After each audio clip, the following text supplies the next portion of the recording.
What is an extremely dark, creepy true story that most people don't know about? Story might be slightly off due to memory. There's a lake on the way to Disney World. Signs weren't clear and many families would accidentally drive into the lake, coincidentally with no one around. Eventually, someone caught a car going into the lake and called police. What came out of it was many missing people reports being solved. There's now a clear reflective sign where the mishaps would happen. I think a half dozen, give or take, died due to the lake. If I'm right, it's near Celebration. My mom always tells me this story. She was dating this guy who seemed really well off. He always got her jewelry as gifts and would always take her out. She says she basically treated her like a princess and was always very nice. She said she always got a weird feeling from him, but wanted to give him the benefit of the doubt since he was so nice and treated her well. The weird feeling never went away, so she broke up with him. 2 months later she sees his picture on the news for murdering his mom and sister. Most dark story that I know happened to a family in the small town where I grew up in rural Kentucky. This happened when I was in 1st grade. Mom was at home while husband was at work. They had 3 daughters. One that was 6. She was in my grade, 9 and 18, was visiting from university for the weekend. All 3 daughters were riding on an ATV, riding trails in the area. This particular trail intersected a busy road with lots of twist and blind spots. The girls were hit by a rushing ambulance that only had their emergency lights going. All 3 girls died on the scene after getting hit by the 70-mile-per-hour truck. The ambulance then slid off the road and rolled down an embankment, seriously injuring the EMTs. The part that's hardest to believe is that the ambulance was responding to an emergency at the lumber yard where the father was working. He had a heart attack while on the job and died before help finally arrived. This was in the late 90s. The mother committed suicide a couple years ago. I can't even begin to fathom her pain and suffering that she endured for years. Well, here is a feel-good unsolved murder. Ken Rex McElroy was a resident of Skidmore, Nottoway County, Missouri. Known as the town bully, his unsolved killing became the focus of international attention. Over the course of his life, McElroy was accused of dozens of felonies, including assault, child molestation, statutory rape, arson, hog and cattle rustling, and burglary. In all, he was indicted 21 times, but escaped conviction each time, except for the last. In 1980, one of McElroy's children got into an argument with a clerk, Evelyn Sumi, in a local grocery store owned by 70-year-old Ernest Bowenkamp and his wife, Lois, allegedly because a younger McElroy child tried to steal some candy. McElroy began stalking the Bowenkamp family and eventually threatened Bowenkamp in the back of his store with a shotgun in hand. In the ensuing confrontation, McElroy shot Bowenkamp in the neck.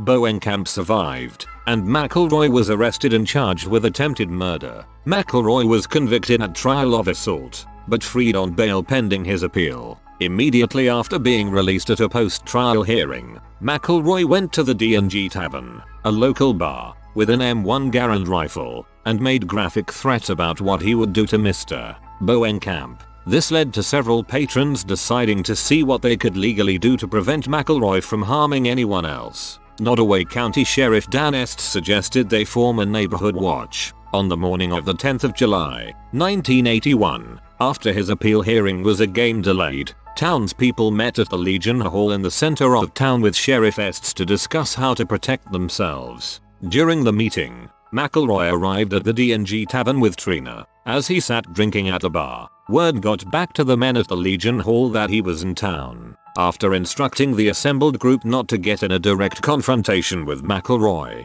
but instead seriously consider forming a neighborhood watch program, Sheriff Estes drove out of town in his police cruiser. The citizens decided to go to the tavern en masse. The bar soon filled completely. After McElroy finished his drinks, he purchased a 6-pack of beer, left the bar, and entered his pickup truck. While McElroy was sitting in his truck, he was shot at several times and hit twice. Once by a centerfire rifle and once by a .22 rimfire rifle. In all, there were 46 potential witnesses to the shooting, including Trina McElroy, who was in the truck with her husband when he was shot. No one called for an ambulance. Only Trina claimed to identify a gunman. Every other witness either was unable to name an assailant or claimed not to have seen who fired the fatal shots. The declined to press charges. An extensive federal investigation did not lead to any charges.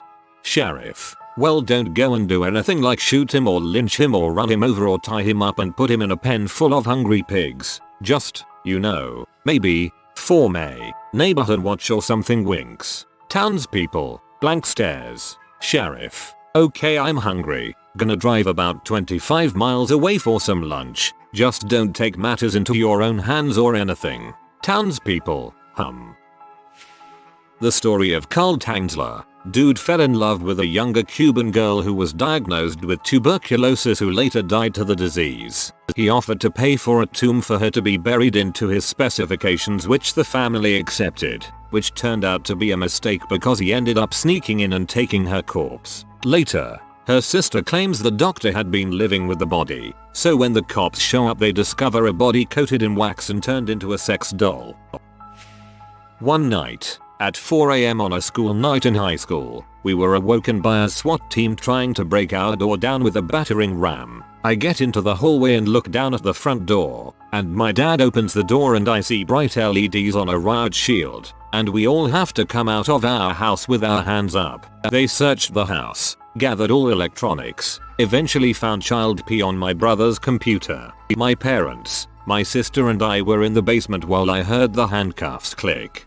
A similar, though less intense, event happened to a friend. They were about 5 minutes ready to leave for a surgery and swarms of police come in and search the house without telling them what is going on. Turns out dad had a lot of stored child pee. I imagine it's really difficult to love someone and then find out they purposefully did something very wrong. Hope your family is doing well. The name of the actual victim escapes me, but a woman was murdered and the criminal would call the victim's mother years later and ask her, "Can I speak to your daughter?" as some form of psychological torture. It was like in the 60s or something like that, so he knew it was nearly impossible for his cause to be traced. That story always infuriates me. Lebensborn is a surprisingly not very well known part of World War II. It was a breeding program to get more Aryan people. Some volunteered, but they would also kidnap especially Aryan-looking people in Scandinavia and Germany and force them to have sex. Then the children would be brought up at a SS institution, away from their biological parents. A place where I spent a large part of my childhood was revealed to be a Lebensborn location only 10 years ago. That's 60 years after the end of the war. People really avoid talking about such subjects even more than about the Holocaust. Honestly, one of the scariest missing child cases is the disappearance of Johnny Gorsh. In September sometime during the 1980s, a newspaper delivery boy named Johnny Gorsh goes missing while delivering early morning papers. His parents get a call a few hours later from neighbors complaining they didn't get their papers. So the father goes out looking and the boy is gone. There's so much more that it just becomes more and more disturbing as time goes on. Witnesses were able to piece together a picture. One of the delivery boys saw a tall man come out from between two houses and follow Johnny as he walked. Another boy said that a passing car stopped so a guy could ask the boys for directions. But when they tried to get a neighbor to help, the car sped off. Johnny supposedly told the other paper boy he was scared by this and was going to head home. An alleged incident was described by his mother in which a car stopped. The driver took out a camera to take a picture of Johnny walking home from school and drove off. Johnny was said to have certain scars and to stutter when he was upset. These details weren't reported on the news, but a man later came forward, claiming the boy was in the custody of a trafficking ring. He named these details without having any prior knowledge of the boy. He also mentioned that Johnny had allegedly mentioned his mother's favorite hobbies. Again, it wasn't put on the news. Police didn't take all of it seriously due to a lack of evidence. Years later, his mother received photographs on her front porch. A boy who looked a lot like Johnny was bound and gagged on a bed. She believed it was him, even though others don't think so. His mother says that her missing son visited her one night as an adult. He supposedly looked very different and told her that he was abducted into a trafficking ring. Supposedly he said he had to leave because he was in fear of his life, and that encounter was supposedly 20 years ago. I remember a case from, going off memory here, North Carolina, where a woman in therapy recovered the memory of seeing her father's face in a privy. Her father had abandoned the family when she was like 5 or 6, and she and her sibs were raised by their mom. I think the woman was in her 40s or more, so it had been a long time, but a few more memories drifted up, like finding her mom in the kitchen mopping up a lot of blood. She confronted her mother, who denied it all, but was convincing enough that the local sheriff ordered the old privy site to be dug up. Turns out dad hadn't run off. He was in there, in pieces. The elderly mother committed suicide the next day. The Somerton man freaks me up. Dude died. They don't really know why. Don't know who he was, where he came from, why he was on the beach where he died. 2 tween girls were raped and stabbed by underage boys in the back of a park in the town I grew up in. One died, one survived and made it to the train tracks, and someone spotted her. They thought she was wearing a red bathing suit, but it was all the blood and stab wounds. The boys weren't tried as adults, and in the wake of that shit show of a case, laws were changed about how adolescents would be tried for violent crimes. A few years ago, a local high-ranking military officer had his estranged wife locked in a mental ward and then brutally strangled their 14-year-old son and shot himself. She had gone to the cops and begged them to save her son because she believed he would kill him. There was a long history of domestic violence and death threats that the police had done nothing about, and then they wouldn't even let the woman out of the psych ward for her son's funeral. My family had recently escaped my father, who was also military and also extremely abusive and had threatened to kill us. I often wonder if we had interacted with the wrong cops, if I'd be dead like that kid. I seriously don't understand why we got away and no one gave a crap about him or his mom. I mean, no one really gave a crap about us either, but at least we were believed when we gave statements. That's awful. I'm sorry you had to go through that, but I'm glad you're safe. This one is a creepy situation that doesn't involve any creepy people. About an hour north of the southern tip of Texas, there's a bridge out to South Padre Island, a beach community that's a bit of a spring break destination. One night, a large ship crashed into a pylon on the bridge, causing a massive concrete section to collapse into the sea. One by one, about 20 cars driving over the bridge suddenly fell 100 feet into the ocean before someone finally managed to stop. Since then they have put up a sign warning cars to stop if the lights are blinking. Every time I drive over that bridge, I imagine the taillights in front of me suddenly disappearing, and wonder how many seconds I would have to stop.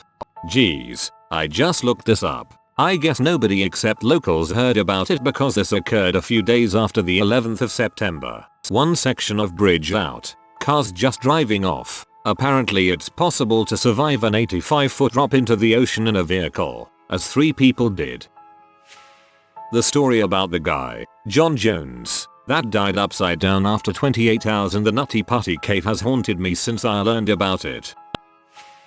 The story of Kenny Veach. He was a hiker who went missing in Nevada. He made a YouTube video about finding a cave during a hike, but he didn't go in it because it brought a strong uneasy feeling. He said he would come back with his gun, in case there was a hostile animal or something. He made a video of trying to find it again and he couldn't locate it. The video is still up on YouTube. Then someone posted a comment warning him about the cave. Finally, he went back a 3rd time to try to find this cave and then never came back. No one has been able to find him or this cave that he was talking about. The circumstances are just incredibly creepy. It sounds like an urban legend, but it's true and it still freaks me out. My grandma believes to have had an interaction with a serial killer. My mom had told me this story. It was my grandma, my mom and her 3 siblings driving out of the Bay Area very late one night. They saw a man on the side of the road, with his hazards on, and he was pulled over. He asked for a ride in their car to the nearest gas station. My grandma got weird vibes and decided not to help him. Months later, my grandma read in the newspaper of a description of a murder in the outskirts of San Francisco. The remains were found near the same area my family was in, and several other women were reported to have encountered the same man on that road. It was believed to be the Zodiac Killer. I can't believe your grandma turned down Ted Cruz. All he wanted was to get some gas. Late posting in this thread, but the Jamie Bulger case. 2 10-year-old boys abducted a toddler from a shopping center, forced him to walk for miles before torturing and beating him to death on a train track. They did really sick crap like poured paint on his face and shoved batteries up his rectum. The 2 boys got out, given new identities, and one has since been sent back to prison for repeated offenses. It is all very hush hush where they live, etc. Strangely, back in 2002 one was housed on an estate I worked on. Members of the public was tipped off it was him. All his windows got smashed and a mob of people were after lynching him. Police rushed him away and he wasn't seen again. In my hometown, they pull out many dead bodies from the lake. Some other missing people we know are missing. Many are of people we have no clue who they are. I think the scale of the suicide epidemic, at least in the US, probably qualifies. We're so paranoid about murder, but fewer than 20,000 people a year die by homicide every year. I think it was around 16,000 in 2016. By contrast, more than 40,000 people die by suicide every year. The CDC estimates that someone dies by suicide every 13 minutes on average. Yet we rarely talk about it seriously or offer help. We are content to live with the stigma and shame that leads to more needless deaths. This is an ongoing problem that we refuse to deal with because it's easier to blame suicide victims for being weak or selfish or whatever other excuse we can use to explain it away. And the really scary thing is that many people are probably closer to being victims of suicide than they realize. A large proportion of suicides are impulsive, with the victim experiencing suicidal thoughts for mere hours, maybe a day, before they act. This isn't something that only severely depressed people in horrible situations experience. It's something that can affect anyone. Pretty much everyone who has survived an impulsive suicide talks about how they immediately regretted their decision as they suddenly realized that their problems could be fixed. And the really terrible thing to me is that impulsive suicide victims tend to also use highly lethal methods. It's kind of horrifying to think about how many people have spent their last moments wishing they hadn't stepped off that ledge or pulled that trigger. The gas used on the prisoners in concentration camps by the SS was discovered and developed by an agricultural scientist prior to World War I. He was German-born and he was Jewish. The Pacific Northwest has an unsolved mystery regarding severed feet that keep popping up on beaches over the past few years. All of these feet which have been found so far have shown up due to buoyant shoes. Some investigators have declared that this is a result of suicide victims' feet becoming disarticulated from the rest of their bodies as they decompose. However, some sets of shoes have ended up in completely different places. One in False Creek, Vancouver, the other on Vancouver Island. This has created a culture of disbelief regarding these investigations. Also, for those who don't know, BC has a very comprehensive database of missing persons DNA. Many of these feet don't match anyone in said database. Some locals theorize that a serial killer is bringing their victims BC for disposal. Most of these occurrences have been situated around the British Columbian coast. However, some have been found as far south as Seattle. Joyce Vincent documentary Dreams of a Life. This 38-year-old London woman was dead for over 3 years in her apartment before anybody knew. She was estranged from her father and siblings, but even in London had long-term jobs and boyfriends. I am completely obsessed with this story, but not in a way that is upsetting. Her TV was still on and she had wrapped Christmas presents apparently to give away. It is estimated that between 3 to 6% of the world's population, around 50 to 100 million people, died during the only global pandemic, Spanish flu. It is the only level 5 pandemic so far. It killed in 3 different waves, with the second in mid-1918 being the deadliest. Troop ships transporting US troops to Europe to participate in World War I would be floating charnel houses. Many ships would leave port with 60% of soldiers already sickened and would arrive in France 2 weeks later with the whole ship sickened. Reports of ships' decks flowed with vomited blood as soldiers became affected. On land, populations of towns literally disappeared due to the flu. The flu burned itself out in 1919, but later flu outbreaks decades later show descent from the 1918 flu. The origin of the flu is unknown, but a theory has pointed toward a wild bird flu in the United States crossed into pigs and equine flu, making a Frankensteinian type flu. With troops literally living with pigs, geese and horses in the trenches of World War I, this seems plausible. The massive troop movements of quick-moving ships aided in the flu transmission globally. Serial killers got nothing on Mother Nature. The Norfolk 4. Seen a documentary about it and you'll be in disbelief how many military members went to prison based on absolute bulls. One guy was many miles away at his own birthday party with dozens of witnesses and still convicted of murder and sent to prison.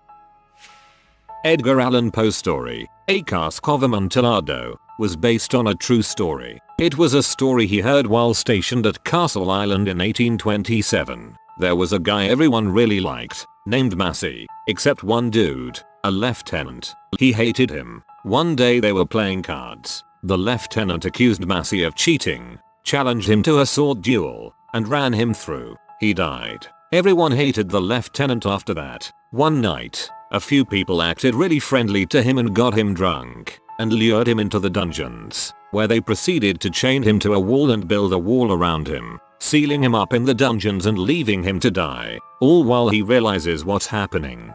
That's not based on a true story at all. Massey was killed by Lieutenant Drain and, according to the legend, other soldiers then took revenge on Drain by getting him drunk, luring him into the dungeon, chaining him to a wall, and sealing him in a vault. 13. This version of Drain's demise is false. Drain was caught and jailed for the killing and acquitted. 12. And lived until 1846. 14. An friend of mine worked as a probation officer. He said it was hard as he saw the worst in people. He said he couldn't take it anymore as there was one guy he had to see often. This guy was in his 30s and had raped a baby who was about a year old. When the guy came and withdrew, all of the baby's intestines came out with him. My friend said it was so hard trying to treat this guy as a human when all he wanted to do was bash his head in. That's it. I'm done. That guy working at a nuclear plant in Japan that got exposed to extreme radiation and was kept alive and experimented on even as his skin sloughed off and his organs failed. Most of the experiments amounted to how long a person in that situation can survive, which functions fail in which order, and how to keep somebody literally falling apart on the genetic level alive. At no point did he give consent, and if I recall correctly, he asked to be killed. Just a few months ago, Savannah Graywind, a student at my school who was 8 months pregnant, was kidnapped by neighbors in her apartment building and they sliced her baby out of her body and tried to keep it as their own. I always forget this one, but I promise it is 100% true. My brother almost became a victim of the Vancouver serial killer, Clifford Elson. I'll try and tell it as best I can, since it comes secondhand. According to my mother, she and my brother used to live in the same apartment building as him. He lived, I think, around the corner. When my brother was little, he would sleep with the window open. One night, my mom came to check on him and then closed the window. When she looked outside, she saw a shadowy figure nearby. This unnerved her, but she apparently just ignored it. The next day, Clifford approached my mom and apologized because, as he claimed, he had been twirling his keys on his balcony and they flew off his finger. Allegedly they had landed near my brother's window. Of course this would be impossible because the keys would have had to make an arc around the building. The creepiest part of the story is that shortly after that encounter, one of the neighbor girls went missing and was apparently one of his victims. The Tarasoff case. The reason duty to report is a thing. A guy named Prasenjit Poddar started dating Tatiana Tarasoff while they were both at UC Berkeley. He had been seeing a psychotherapist for some time and experienced symptoms of severe paranoid schizophrenia. Poddar heavily misinterpreted the way Tarasoff felt about him and suffered an acute break after Tarasoff told him she wanted to see other men. His psychologist Dr. Moore would ask UC Berkeley security to obtain Poddar after he told Dr. Moore that he had a plan to murder Tarasoff. Security located Poddar prior to the murder but without proper knowledge of why they were asked about him, deemed he was mentally sound. He then murdered Tarasoff after admitting to stalking her, a plan he gave in detail to Dr. Moore multiple times during session. Moore never warned Tarasoff, the police, or Tarasoff's family. I'm in school to be a psychiatrist and I can't imagine not telling anyone or being confused on if I should tell someone about a patient threat with intent for homicide. I know it happened in 1969 but it still scares me. Poddar was sent back to India. I think Moore lost his license but I'm not too sure. 2 girls were murdered in Delphi, Indiana last summer I believe, and they found no suspects so far. The only clues are a recording of a man saying down the hill and one of the girls taking a picture of a man before they were killed. The suspect is still at large with no trace. I do brickwork and roofing. About a year ago I was working in a rough neighborhood in the Chicago South Side. I'm on the roof of an apartment when I see a lady get her throat slit and her purse stolen. I called the cops, but the lady ran away from the paramedics until she collapsed and died. Not sure if it's been said, but basically there was a mining operation in West Virginia for rerouting a river through a mountain. The mountain happened to be full of silicon and the dust tore the miners' lungs to shreds and they threw them into a mass grave and hired more workers. It's been several years since I last even thought about this, so some details may be off, but the main point: miners died and they replaced them like assets. Seems to be common story here on WV, considering the recent Upper Big Branch mine explosion that was only 7ish years ago I believe. If you are new to the channel, you can subscribe. I publish new videos every day. Until then, check another video.